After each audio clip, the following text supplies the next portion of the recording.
Mari kita berdoa. Bapa Surgawi, Bapa yang kami sembah dalam nama anak-Mu Tuhan Yesus, terima kasih untuk napas kehidupan yang baru yang Tuhan berikan kepada kami.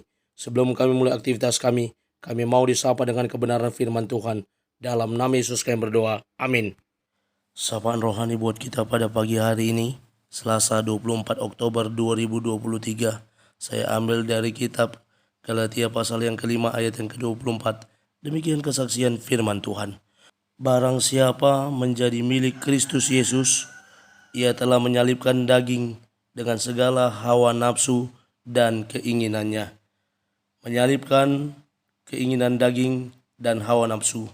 Ibu, bapak, saudara terkasih, dalam nama Tuhan kita Yesus, berbicara tentang menjadi milik Kristus. Sebagaimana sapaan rohani pada hari ini, kita adalah milik Kristus Yesus. Kalau kita sudah menjadi milik Kristus Yesus, maka sudah sepatutnya yang kita lakukan adalah menyalibkan daging dengan segala keinginan dan hawa nafsunya. Bagaimana kita orang-orang percaya, orang-orang yang telah mengikut Kristus, ada konsekuensi yang harus kita lakukan, yakni menanggalkan kedagingan yang ada dalam hidup kita, termasuk hawa nafsu di dalamnya.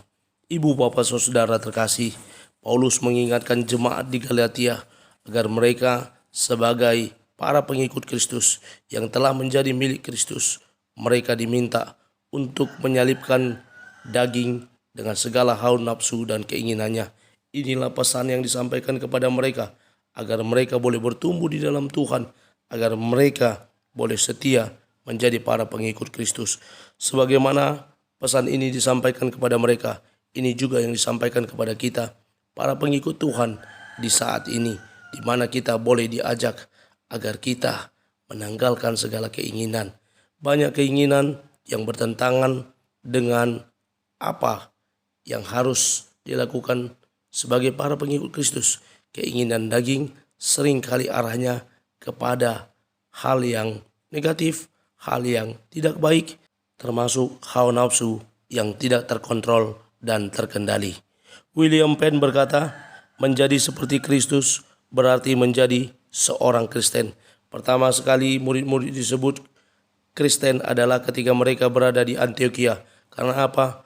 Orang-orang Antioquia pada saat itu melihat murid-murid, kelakuannya, perilakunya, perbuatannya seperti Kristus dan meneladani Kristus. Bono berkata, pemahaman saya tentang kitab suci telah dibuat sederhana oleh pribadi Kristus. Kristus mengubahkan hidup kita menjadi baru.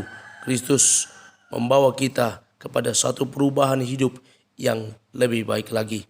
Kita yang semula jarang-jarang pergi ke gereja menjadi rajin ke gereja. Kita yang jarang-jarang beribadah menjadi rajin beribadah, berdoa, memuji muliakan nama Tuhan, termasuk juga berkelakuan setiap hari diubahkan menjadi baru, menjadi berkenan di hadapan sesama, terlebih lagi di hadapan Tuhan.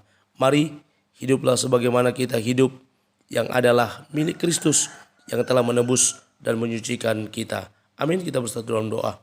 Terima kasih Bapa untuk firman-Mu. Mampukan kami menjadi pelaku kebenaran firman Tuhan yang menjadi milik Kristus, yang menyalibkan keinginan daging dan hawa nafsunya. Kami mulai hari ini dalam nama Yesus kami berdoa. Amin. Selamat beraktivitas. Tuhan Yesus memberkati. Shalom.